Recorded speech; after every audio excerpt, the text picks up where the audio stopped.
रामायण की कहानी। लक्ष्मण जी नहीं सोए 14 साल। श्री राम जी को जब उनके पिता दशरथ राजपाट सौंपने वाले थे, तभी उनकी दूसरी पत्नी कैकेयी को उनकी दासी मंत्रा ने खूब भड़काया। मंत्रा ने कहा कि राजा तो आपके बेटे भरत को बनना चाहिए। इसके बाद कैकेयी ने राजा दशरथ से 2 वर मांगे। पहला, भरत को गद्दी मिलनी चाहिए और दूसरा, राम को 14 वर्ष तक वन में रहना होगा।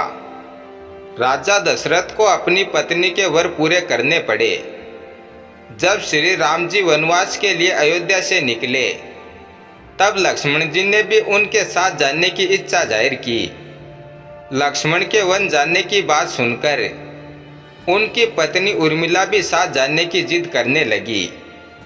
तब लक्ष्मण अपनी पत्नी उर्मिला को समझाते हैं कि वह अपने बड़े भाई और मां समान भाभी सीता की सेवा करने के लिए जा रहे हैं।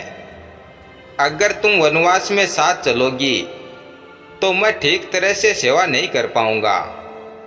लक्ष्मण के सेवा भाव को देखकर उर्मिला साथ जाने की जिद छोड़ देती है और महल में ही रुक जाती है।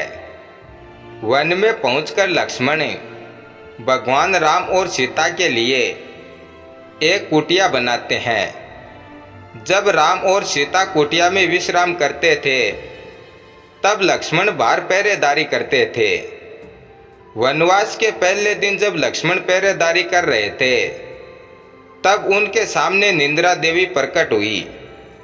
लक्ष्मण ने निंद्रा देवी से वरदान मांगा कि वह 14 साल तक निंद्रा मुक्त रहना चाहते हैं। निंद्रा देवी ने कहा कि तुम्हारे हिस्से की नींद किसी और को लेनी होगी।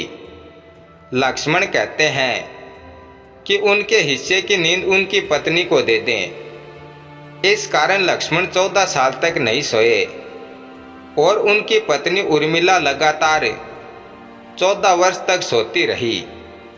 14 वर्ष बाद जब भगवान राम और माता सीता के साथ लक्ष्मण अयोध्या वापस आए, तब नींद की अवस्था में रामचंद्र जी के राज तिलक समारोह में उर्मिला भी उपस्थित थी। यह देखकर लक्ष्मण को हंसी आती है।